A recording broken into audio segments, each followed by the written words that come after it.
que es hidrógeno que absorben las plantas y los animales que mueren, y a través de eso se puede datar que el animal vivió hace 2000 años, o los dinosaurios, un hueso de un dinosaurio vivió hace 10 billones de años, pero todas estas fechas desde luego son aproximadas.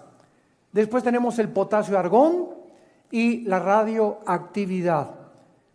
Todos estos métodos científicos le han proporcionado al ser humano fechas o le han proporcionado una información aproximada, repito, de entre 10 a 15 billones de años que tiene la Tierra, el planeta Tierra. Sin embargo, la Biblia nos muestra que el ser humano tiene no más de 6,000 años de historia. En otras palabras, la Tierra fue formada antes que nosotros fuéramos colocados en esta Tierra, en este planeta. Entonces, si la Tierra fue formada antes que nosotros y tiene aproximadamente 10, 12, 13 billones de años, ¿quién habitaba la Tierra antes que nosotros? ¿Hay alguna evidencia en la Biblia de que este planeta estuvo ocupado antes que nosotros? La respuesta es sí, sí la hay.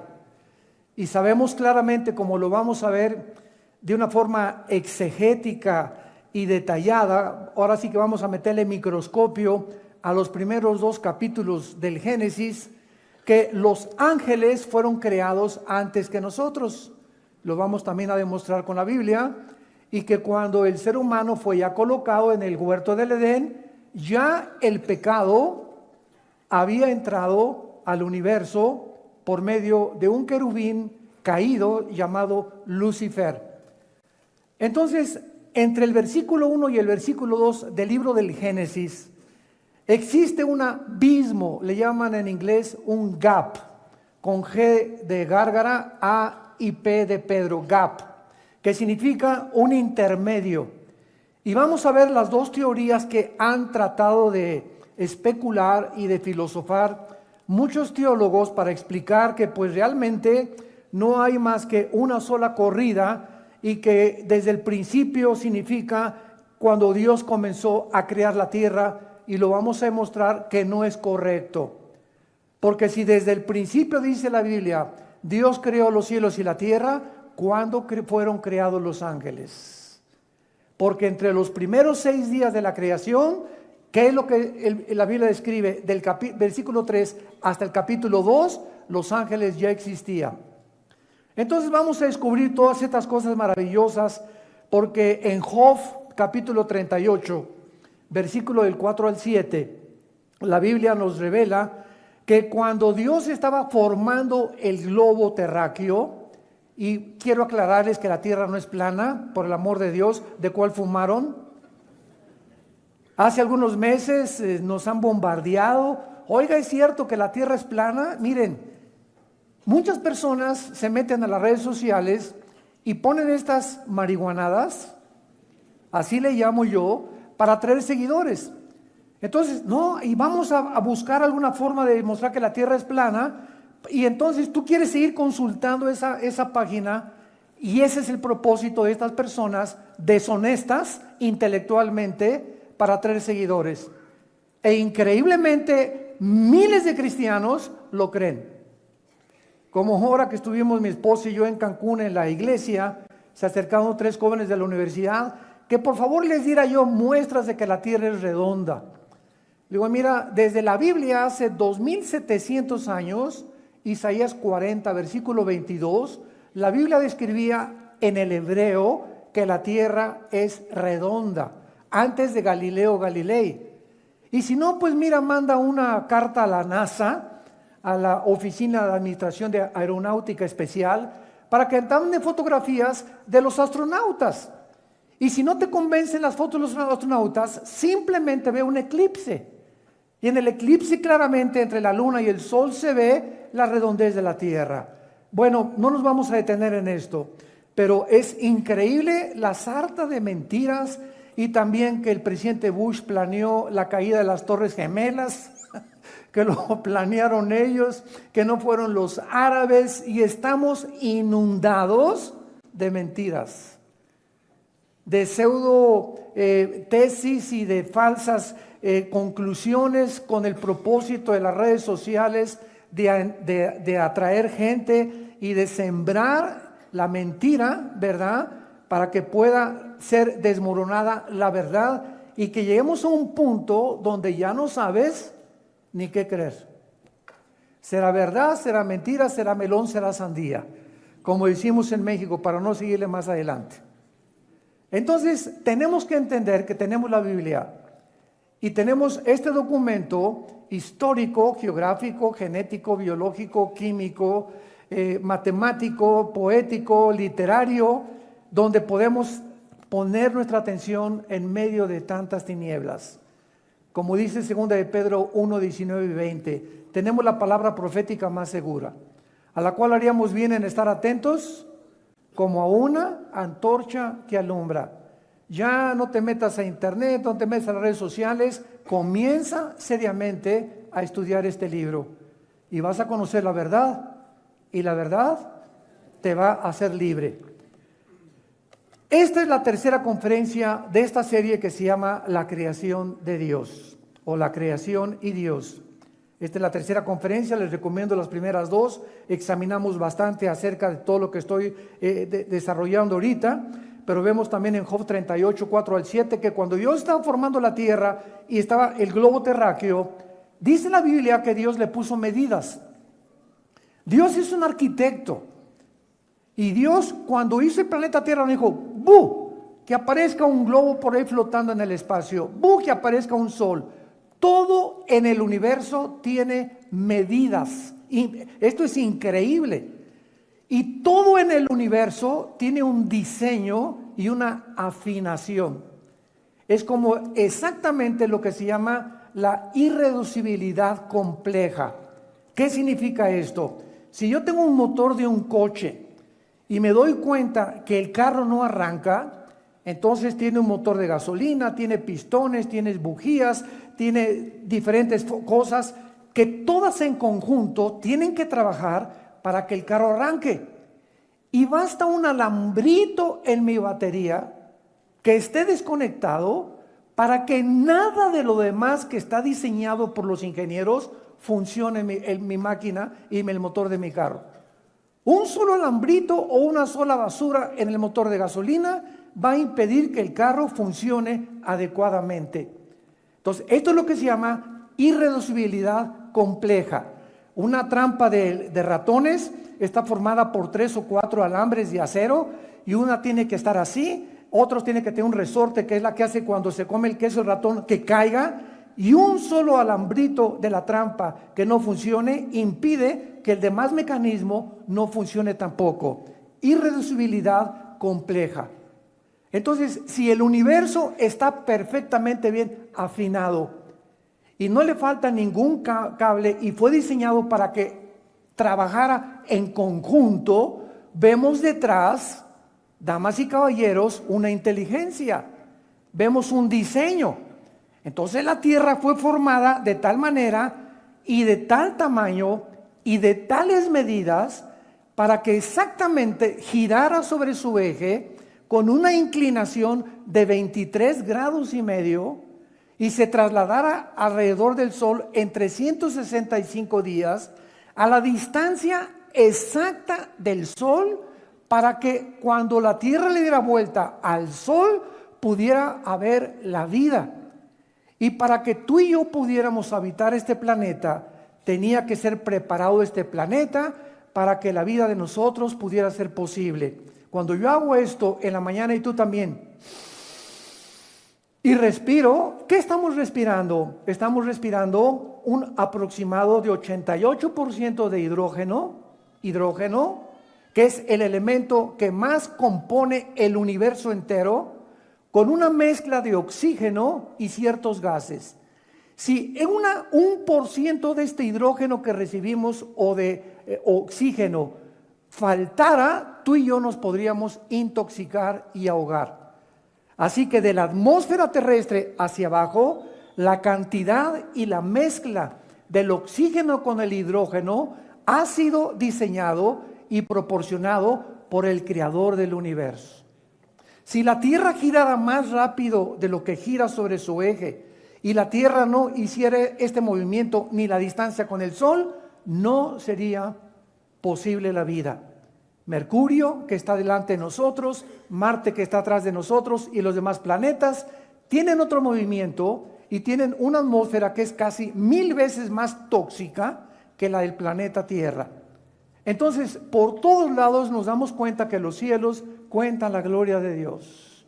Salmo 19. Y un día emite sabiduría a otro día.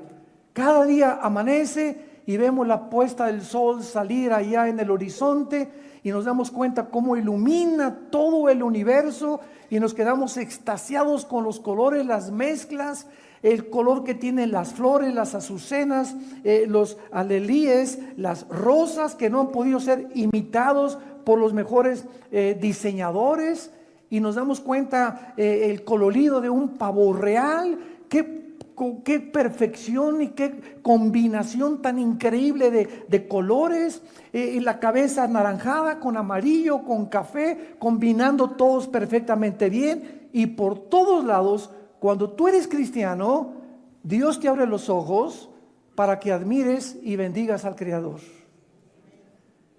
Y no te levantes nada más en la mañana con tu cafecito, ¿verdad? Y no ves nada, ni la puesta del sol, ni el jardín, ni los pajaritos cantar, porque así vive la gente en un planeta. Van a Acapulco y de la borrachera que se pusieron no disfrutaron ni la playa.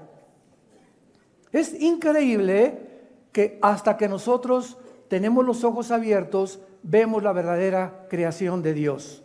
Ahora, muy bien, todos sabemos que cuando la Biblia dice, en el principio creó Dios los cielos y la tierra, nos damos cuenta que en el original hebreo son 7 palabras. Y esto es asombroso, señores matemáticos que nos visitan. Porque cuando vienes a la Biblia, encontramos que el número 7, desde el principio del un versículo hasta el Apocalipsis, representa la perfección, la totalidad, lo que está completo.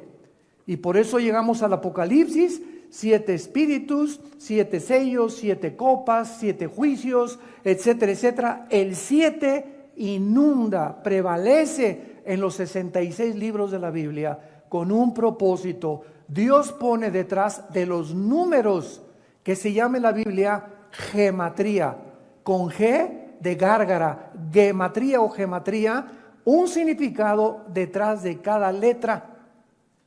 Entonces escuchen lo que dice en el hebreo el primer versículo. Bereshit Elohim bara et samayim et eretz. Bereshit Elohim bara et samayim et eretz. En el principio Dios creó los cielos y la tierra. Son 7 palabras.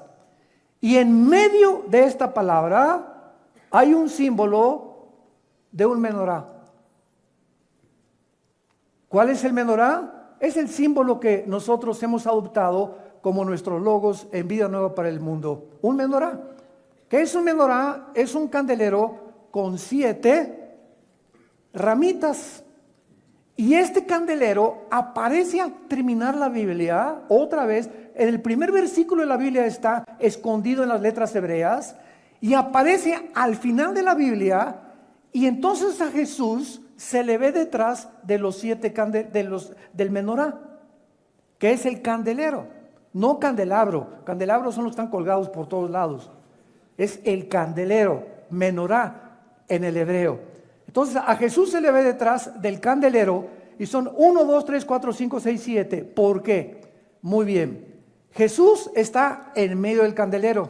Hay 3 ramas a la izquierda y 3 ramas a la derecha. ¿Qué significa esto? El 6, que son 3 a la izquierda y 3 a la derecha, es el número de nosotros. En la Biblia el 6 es el número del hombre, porque en el 6º día fuimos creados. Y cuando Jesús está en medio de nosotros, estamos completos. Si Jesús no está en tu vida, eres el número 6. Y espérate a llegar al 666. Ahora lo entiende por qué es el 666 el número de Satanás. Porque es el número del hombre elevado al 3, que es la deidad o la Trinidad. Eso lo vamos a ver mucho después. Entonces, qué maravilloso es el ser humano cuando entra Jesucristo en nuestra vida, y ahí comenzamos en el verdadero camino hacia la perfección. Porque sin Jesús, como dijo él hace 2000 años, puedes ganar el mundo y perder tu alma. Si tú te mueres y fuiste presidente de la República, fuiste Miss Belleza Latina, el cantante de los cantantes, y si tú mueres sin Jesús, naciste en tinieblas, viviste en las tinieblas y regresas a las tinieblas. O sea, tu vida no tuvo ningún significado ni ningún propósito y fuiste exactamente igual que una vaca o que un burro. ¿Qué me está usted diciendo, burro, hermano? Mira, la Biblia dice que los burros y las vacas se levantan y comen pasto, todo el día están comiendo, trabajan, comen y duermen. Se levantan, comen, trabajan y duermen. Así es la vida. Dice la Biblia, no lo digo yo, en los Salmos, del ser humano que no conoce a Dios. En nada se diferencia de los animales. Te levantas corriendo a hacer el desayuno, te vas a trabajar, regresas y comes y duermes. Y así pasa tu vida, y toda tu vida, tu mente giró alrededor, cómo hacer más dinero, cómo mantenerme en el trabajo, estresado, preocupaciones, hacia adelante, sin esperanza, y así te entierran. Y nunca pudiste conocer la razón por la cual naciste, por la cual viviste. De filosofía en filosofía, de botella en botella, de droga en droga, de mujer en mujer, de hombre en hombre, 3, 4, 5 divorcios, etcétera, etcétera, porque el hombre, dice la Biblia, buscando sin encontrar. Siempre están investigando y nunca llegan al conocimiento de la verdad, porque la verdad se encuentra en Jesús. Muy bien, en este principio también, que dice la Biblia, en el principio creó Dios los cielos y la tierra.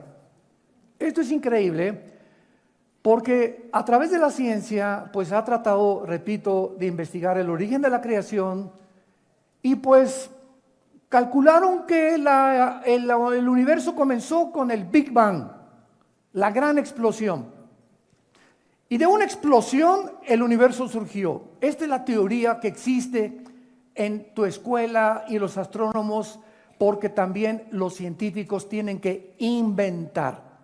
Cuando no se puede demostrar en un laboratorio, porque para que sea científico tiene que ser repetitivo y analizarse en un tubo de ensayo o ser demostrable, ¿verdad? Eso se llama en la filosofía el empirismo. Yo no puedo creer, dice un científico ateo, lo que no veo, lo que no oigo, lo que no huelo, lo que no gusto, ni lo que yo toco con mis 5 sentidos.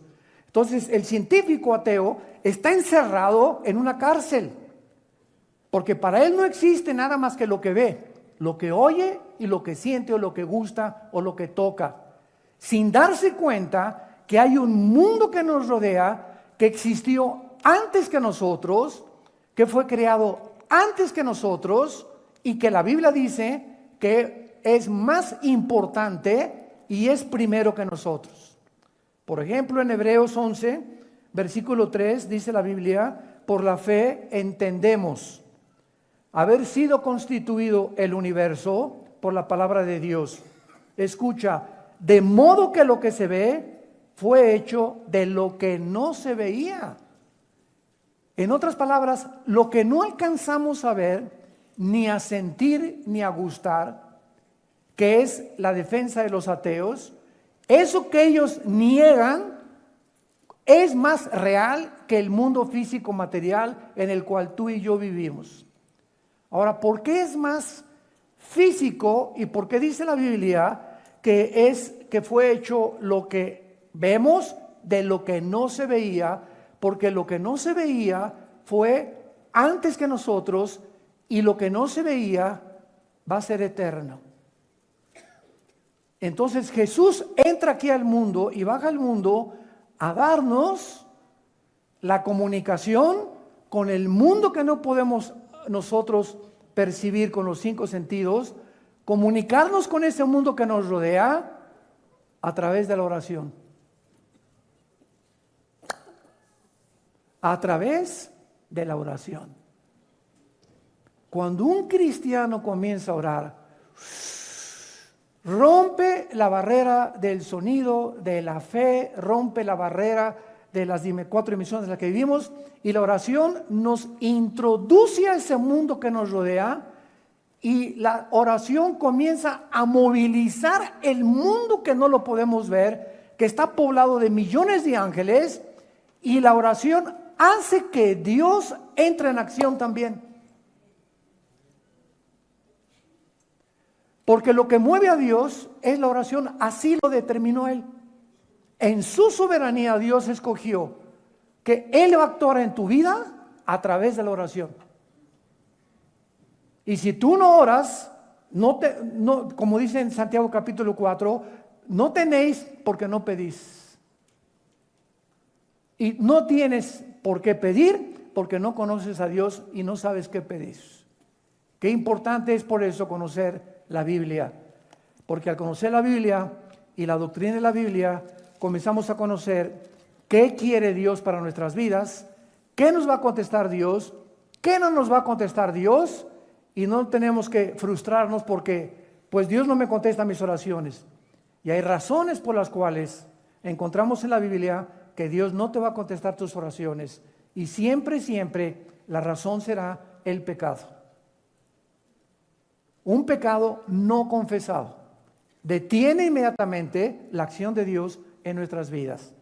Pero no vamos a detenernos en eso. Bueno, aparte entonces de que en el principio vemos nosotros la inspiración divina de la Biblia, la ciencia afirma que en ese principio, cuando comenzó la explosión del universo, y que de la nada, imagínense ustedes, de la nada hubo una explosión. Y yo le pregunto siempre a los ateos, que son mi plato favorito, ¿quién produjo esa explosión?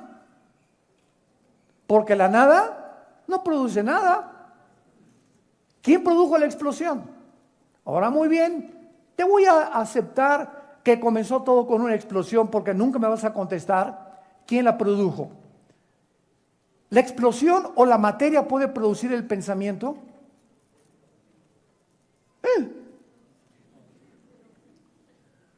¿Puede producir la conciencia? La materia no produce nada, es materia, todo es materia.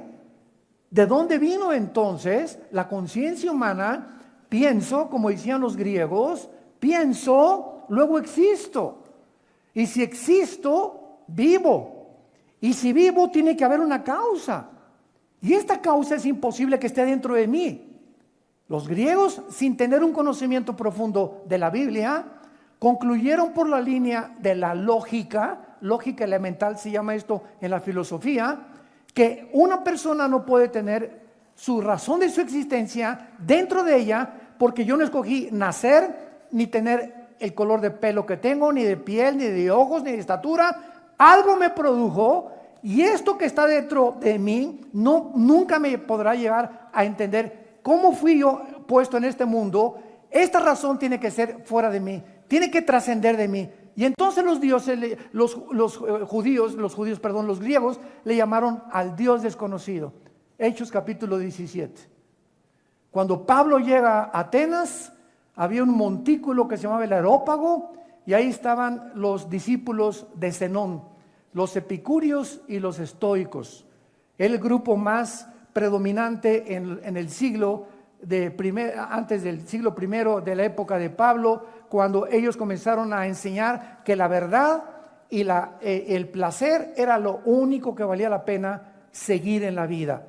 Pero cuando Pablo llega a Atenas, ve una estatua grandísima que dice en Hechos 17, al Dios desconocido, y les dice Pablo, a ese Dios que ustedes le llaman la fuerza, ustedes que se van a cargar de energía a Teotihuacán, ustedes que creen y que se inclinan ante una estatua, esto que ustedes adoran por todas las partes del mundo y por todas las civilizaciones, yo les vengo a anunciar, se llama Jesús.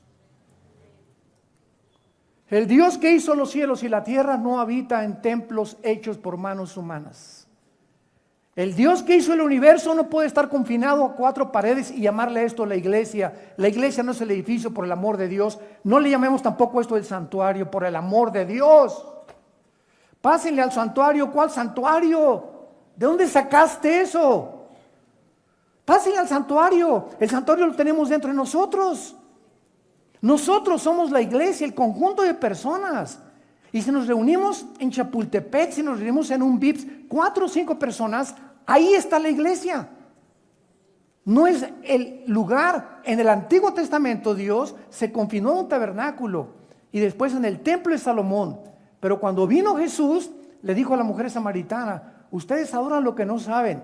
Mi Dios, mi Padre es espíritu, y los que le adoran en espíritu y en verdad le tienen que adorar. Entonces llegamos a la Biblia y comienzan las vendas a caerse en nuestros ojos.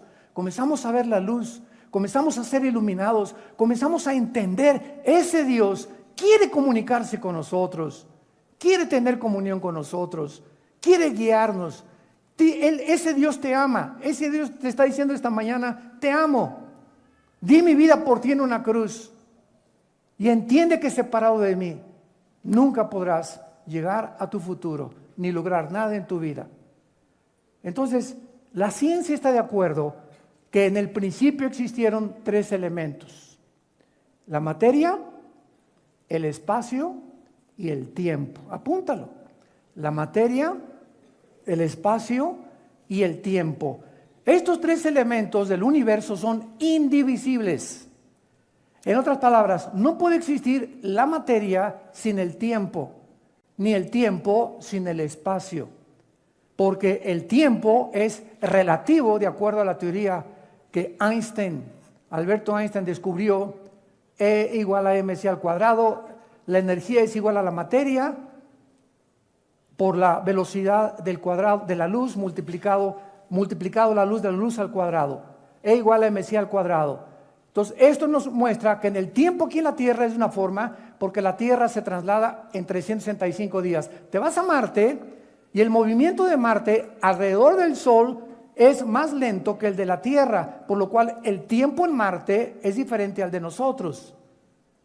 Y si tú te vas en un cohete mañana a Marte y tienes 40 años de edad y tu esposa también tiene 40 años de edad y pasan 5 años aquí en la Tierra y no ha bajado tu gavilán, cuando él regrese a la Tierra, él va a tener 2 o 3 años más nada más y tú vas a tener 55 años de edad. ¿Cuántos hombres dicen: mándenos a Marte? Lo estoy oyendo, ¿eh? No crean, aquí oigo también bastante sinvergüenzas. Bueno, entonces esto es verdad, todo esto que estamos hasta el siglo XX. Hasta el siglo XX comenzamos con las física, matemáticas, aunque Blaise Pascal y Laplace e Isaac Newton ya habían entrado en el mundo de la investigación, la física y las matemáticas. No fue hasta el siglo XX pasado cuando comenzaron a establecerse claramente la mayor parte de las leyes, como las leyes nucleares, la primera y la segunda ley de la termodinámica y las leyes de la gravitación que ya Newton había postulado 2 o 3 siglos de anticipación. Entonces, cuando nosotros hablamos de que Dios realmente comenzó y dice: en el principio, ¿qué vemos? En el principio, el tiempo. Dios creó los cielos y la tierra, la materia, y los cielos, el espacio. ¿Se dan cuenta? Los 3 elementos que la física confirma que forman el universo se encuentran en el primer libro del Génesis. Bueno, vamos a seguir investigando.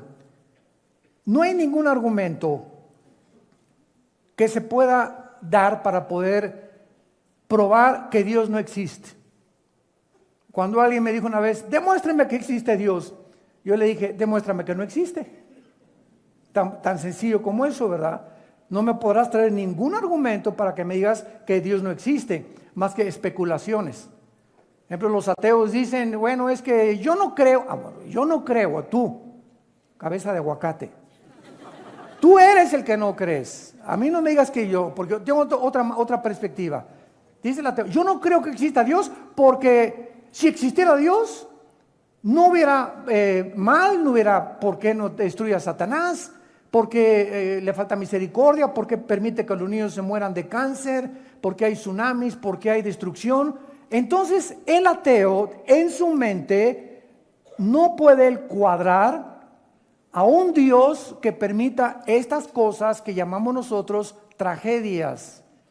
Y como en su mente él no puede cuadrar, y como dijo Don Teofilito, ni lo podrá nunca, porque nuestra mente es de chinche, de renacuajo, de caracol, comparada con los pensamientos y los caminos del Dios del universo, que no cabrían en nuestra mente. Entonces yo le digo a un ateo, ¿verdad? Muy bien, en tu mente tienes un Dios que no es el Dios de la Biblia. Porque entonces ese Dios que tú quieres que exista no debió haber permitido que el mal entrara al universo. ¿Correcto? Me contesta el ateo, amén, amén, amén. Yo, fíjate tu posición. Entonces tú estás pensando que si tú fueras Dios, serías más sabio que el Dios de la Biblia.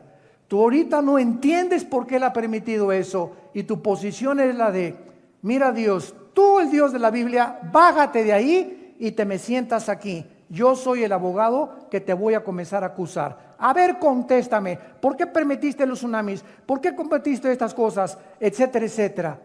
Entonces te conviertes tú en el acusador, creyendo en tu soberbia intelectual, que tú tendrías un Dios mejor o que tú hubieras hecho un universo diferente al cual Dios creó, porque tú no entiendes las razones de la sabiduría por las cuales Dios permitió lo que Él existe ahorita.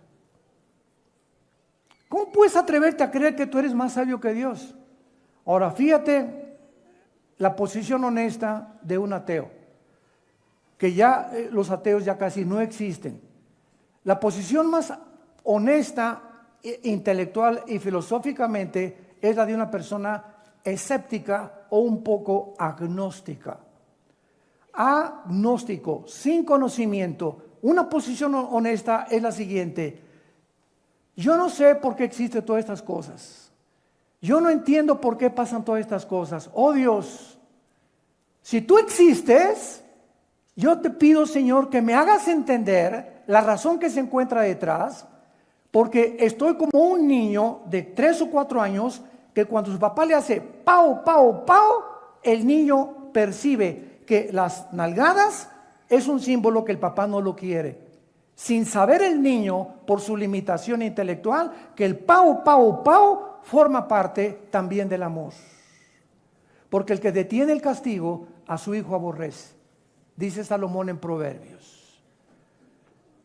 Si yo tuviera un oso que se cae en una trampa, un oso, y el oso supiera que lo que estoy tratando de hacer es sacarlo de la trampa, no me arañaría, ni tampoco me daría zarpazos ni mordidas, porque en su mente no entiende que le quiero hacer un bien a ese oso. Entonces él va a comenzar a hacerme así, y si él entendía que mi propósito es sacarlo de ahí, se dejaría mansamente sacar de la trampa. Y así somos nosotros también. Estamos en un mundo completamente limitado, intelectual y finitamente en nuestra capacidad de pensamiento. Y como no entendemos por qué hay muchas cosas que permite Dios, yo no puedo concluir. Como yo no lo entiendo, concluyo, no existe Dios. Eso no es honesto filosóficamente en el ateísmo. Más bien, Señor, te pido que tú me enseñes por qué permite estas cosas si existes. Esta fue la posición a la que yo llegué hace 43 años. Yo peleaba con estos pensamientos. Y cuando mi hermano Alejandro me comenzó a compartir a Jesucristo, los amenacé de muerte. Yo traía una pistola 9 milímetros aquí detrás de mi cinturón desde los 14, 15 años de edad. Anduve armado. Y ya estaba con mis pensamientos de revolución social y Tlatelolco y por aquí, por allá, el comunismo, dialéctica materialista, el Che Guevara, bla, bla, bla, bla, bla, bla. Y cuando me hablan de Cristo, yo los amenazo y les digo, saqué la pistola un día y se la puse en la cabeza y le dije, tú me vas a hablar de este Cristo, yo te mato. A mí no vengan con esas tonterías. Él fue un gran iluminado, fue un gran revolucionario, etcétera, etcétera, etcétera. Y entonces leí 1 Corintios 1, del 21 en adelante. Y le hacía estas preguntas al grupo de cristianos que me perseguía tratando de convertirme al cristianismo. Y entonces leí ahí que la Biblia decía, porque lo necio de Dios, lo que a nosotros nos parece una necedad y una estupidez, es la sabiduría de Dios. Y lo débil de Dios, ese hombre que en la cruz murió sin que los dioses, como dicen los griegos, lo ayudaran, esa debilidad, y ese hombre en la cruz era la fuerza de Dios. Y Dios lo hizo a propósito para poder destruir nuestra sabiduría. Para que a través de nuestras conceptualizaciones y de nuestras resoluciones disque filosóficas, nunca encontráramos a Dios si Él no bajaba del cielo y nos revelaba quién es Él. Y eso fue lo que me cimbró y me puso en una posición de balance. ¿Qué estoy haciendo? Creyéndome yo que soy más inteligente que un Dios, creyendo que algún ser humano tiene la solución para la pobreza, para la injusticia, para la falta de paz en el mundo, para las enfermedades. Creemos que dentro de nosotros podemos resolver problemas que van más allá de la capacidad que tenemos como humanos para resolverlos. ¡Cuánto orgullo! Comencé a decir en mi vida, ¡cuánto orgullo! ¡Qué orgulloso soy! ¡Qué soberbia intelectual! ¡Qué Friedrich Nietzsche, ni qué 8 cuartos! ¡Qué Jean-Paul Sartre, ni qué Bertrand Russell, ni qué Sigmund Freud, ni qué Carlos Marx! Todos eran hombres como tú y como yo. Jesús dijo, yo soy el camino, la verdad y la vida. Y caí de rodillas, hincado, reconociendo mi soberbia intelectual y la tontería de creer que algún día yo pudiera encontrar las respuestas. Si Él no bajaba del cielo, entraba a mi vida y me decía quién es Él. Y me mostraba hacia dónde podíamos caminar. Cuando Jesús moría en la cruz, había 2 grupos de personas, los religiosos y los griegos. Ahí estaban en la cruz, los religiosos y los griegos. Los religiosos, de acuerdo a su teología, ese hombre en la cruz no podía ser el Mesías. ¿Por qué? Porque la teología de la Torá, o de los 5 libros primeros de la Biblia, o de la religión de los judíos, está escrito en Deuteronomio, maldito el que es colgado en un madero. Síganme con mucho cuidado. Entonces los fariseos no podían creer que ese hombre dijera, soy el Hijo de Dios, y estaba convertido en una maldición. ¿Cómo puede Dios? Fíjense, ¿cómo puede Dios? Preguntaban, maldecir a su Hijo. Qué conflicto intelectual, ¿verdad?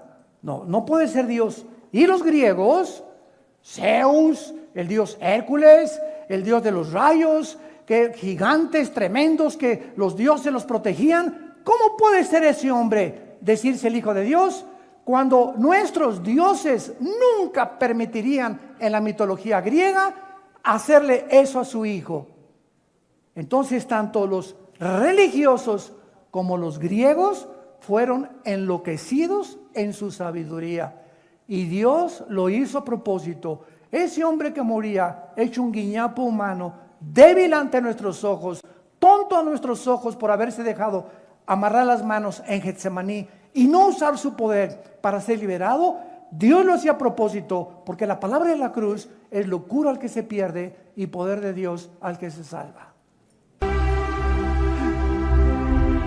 Dios lo hizo a propósito.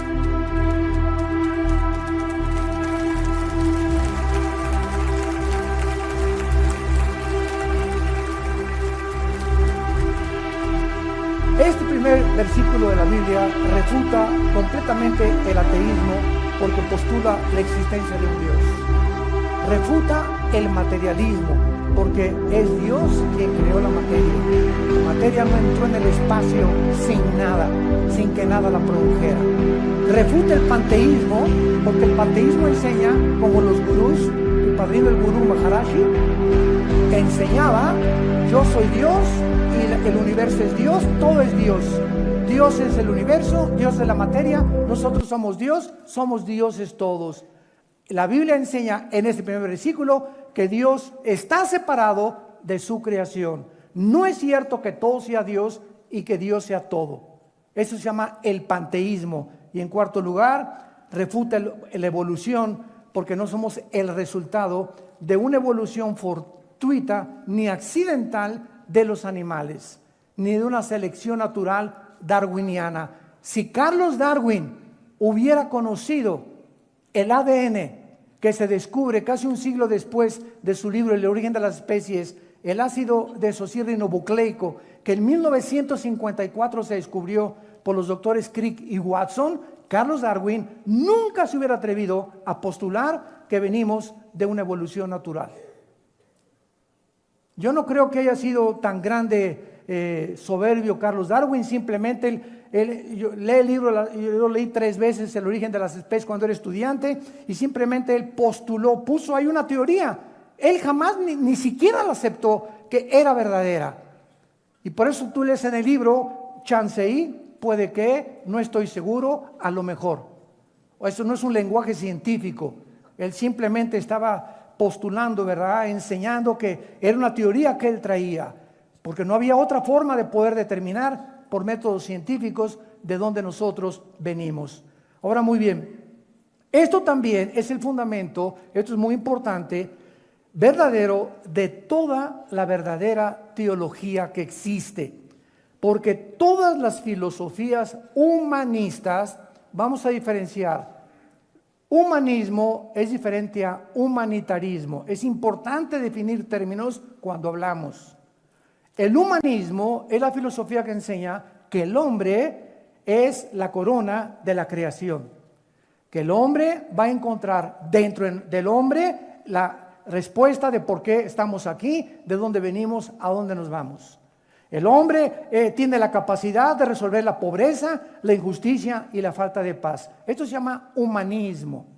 Cuando alguien, un gobernante, un juez, un diputado, un teólogo, un filósofo comienzan a enseñar que nosotros podemos resolver los problemas de la humanidad, esa persona la puedes clasificar como un humanista. El humanitarismo es la compasión por los humanos, que es otra cosa. No confundas la magnesia con la gimnasia. Es completamente diferente. Una persona humanitaria es una persona que se compadece y se identifica con el dolor y el sufrimiento de los humanos. Eso es muy diferente. Muy bien. Entonces, esto es el fundamento de la teología, porque los humanistas comienzan con el hombre como el amo de la creación. El hombre es la corona de la creación. El hombre va a conquistar el mundo. El hombre va a llegar a la época de Acuario. El hombre esto, el mundo va a mejorar. Eso es el humanismo. Y nos damos cuenta que la misma experiencia en el siglo XXI, donde nos encontramos, estamos al borde de una tercera guerra mundial. Antier aterrizaron 2 aviones Hércules con más de 12 nucleares explosivos en Venezuela. Ya Putin está en Venezuela. Desde luego que Irán le acompaña con el grupo terrorista Hezbollah, porque Irán sostiene y mantiene al grupo terrorista más grande del universo, Hezbollah, desde hace más de 25 años. Ahí se encuentran ya, por la paranoia de este señor, ¿verdad?, de que dice que lo quieren matar. Pero ahí está la presencia ya, y no son juguetes, no son juguetes. Ya en Sudamérica se encuentra la presencia rusa, con el propósito de pasar la Navidad, jingle bells, para nada, ni van a cantar Noche de Paz tampoco. Estamos nosotros ante una filosofía que es verdadera como Dios, el creador, el diseñador, el legislador y el sustentador del universo. Veamos lo que dice en Isaías capítulo 40, versículos 26 y 28, la Biblia, acerca del Dios de la Biblia. Isaías 40, 26 y 28. Levanten en alto vuestros ojos, nos manda Dios, y miren quién creó estas cosas. Él saca y cuenta su ejército. Está hablando de las estrellas. A todas llama por sus nombres. Ninguna faltará. Tal es la grandeza de su fuerza y el poder de su dominio. Este Dios, para que se te fundan los fusibles, este Dios, cada estrella de los billones que existen en el universo, les ha puesto nombre. Cuando vas a la peluquería, Dios sabe cuántos pelos te cortó el peluquero y cuántos te quedan en la cabeza.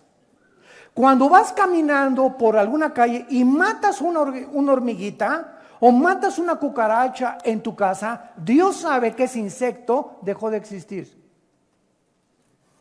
Cuando tú ves un hormiguero y ves la coordinación impresionante de las hormigas que no fueron anteriormente programadas ni son insectos indeterminados, sino que actúan instintivamente, y ves las hormiguitas cómo se cruzan, cada una sabe el granito de arena que tiene que cargar, dónde lo tiene que poner, quién las dirige, quién le dice aquí, aquí, aquí, acá, quién hace el hormiguero, quién las gobierna, y cada hormiguita que existen en los billones de hormigueros en el mundo, Dios sabe cuántas son. Ahorita que tú llegaste aquí a este lugar, ¿verdad? Repito, no es la iglesia, a este edificio. Cuando tú llegaste, tú no sabes dónde te ibas a sentar. Dios sabe cuando tú llegas a este lugar, quién iba a estar a tu derecha y quién iba a estar a tu izquierda, atrás y adelante. Dios sabe el momento exacto en que te vas a parar y te vas a ir a tu casa. Esto se encuentra en el Salmo 139. Aún las palabras están lejos de mí cuando Dios sabe lo que voy a hablar. Mis pensamientos los conoce. Jeremías 1:5, Dios le dice a Jeremías: cuando estabas en el vientre de tu madre, te conocí. Cuando estabas en el vientre de tu madre, un feto, yo sabía quién eras, Jeremías.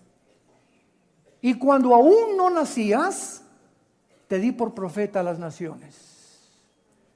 Dios escribe nuestro destino desde el vientre de nuestra madre. Él sabía dónde ibas a nacer.